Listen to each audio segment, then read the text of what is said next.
मन है तो फिर से देखिए कि सुनो भरत भावी प्रबल बिलख कहित बनुनाग। मुनिनाथ यानी कि ऋषि वशिष्ठ की बात हो रही है। और हान लाभ जीवन मरण जस अभजस विधिहात, ये दशरथ की मृत्यु का समय है। भरत जो है बहुत दुखी हैं, रो रहे हैं। तो उनको वशिष्ठ मुनि ने दुखी होकर कहा, सुनो भरत भावी प्रबल। सुनो भरत भावी प्रबल है, यानी जो होना है, जो होनी है वो प्रबल है। और बिलख कहित मनुनाथ यानी मुनिनाथ बहुत दुख से कह रहे हैं कि हान लाभ जीवन मरण जस अभजस, ये 6 चीजें ईश्वर ने अपने हाथ में रखी हैं। आप सोच के देखें, ये जब 6 चीजें ईश्वर के हाथ में हैं, तब तो हम ईश्वर को रोज चुनौती देते हैं। कहीं ये भी नहीं होती हमारे हाथ में, हर चीज में तो हम मान लेते हैं हमने किया। हानि होगी कि लाभ होगा, ईश्वर तय कर रहे हैं। आप जीवित रहेंगे या मृत हो जाएंगे, ईश्वर तय कर रहे हैं। और आपको कोई आपने बड़ा अच्छा काम किया, पर कभी कभी उसमें भी अपयश मिलता है, बुराई मिलती है, बदनामी मिलती है, तो आपको किसी काम में यश मिलेगा या अपयश मिलेगा, ये चीजें ईश्वर के हाथ में है। तो हानि लाभ जीवन मरण तो हम सब जानते हैं ईश्वर के हाथ में है। आज मैंने एक्स पर एक तमिलनाडु के एक ब्राह्मण की फोटो देखी, जिनकी जो मृत्यु हुई उस समय उनकी फोटो खींची गई है, जरा देखें। उस समय वो ईश्वर की पूजा कर रहे थे और ऐसे बैठे बैठे उन्होंने अपना प्राण त्याग दिया। मुझे आज रामचरितमानस की कुछ और पंक्तियां याद आ गई।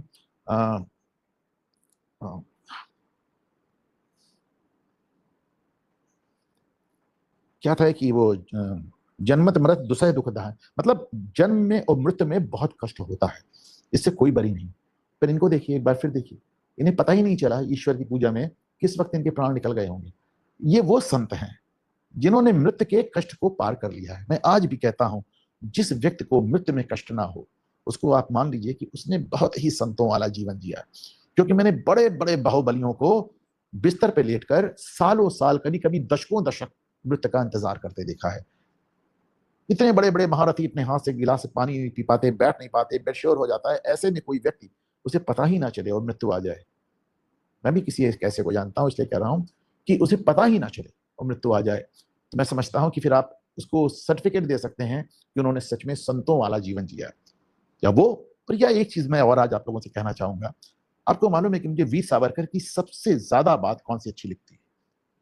मतलब, या तो भीष्म पितामह थे, महारथी भीष्म, जिन्होंने कहा कि युद्ध समाप्त हो गया, और उन्होंने कहा नहीं, अभी मैं मृत्यु नहीं लूंगा, मुझे इच्छा मृत्यु का वरदान है। अभी सूर्य जो है दक्षिणायन, जब सूर्य उत्तरायण होंगे तब मैं मृत्यु का वरण करूंगा। अपनी इच्छा से बाणों की शैया पर लेटे रहे, पर उन्होंने सूर्य के उत्तरायण होने का, क्योंकि जब सूर्य उत्तरायण होता है तो हमारे यहाँ शुभ समय माना जाता है, और जो दक्षिणायन होता है तो वो बुरा समय माना जाता है जान जाने के लिए या जीवन जाने के लिए।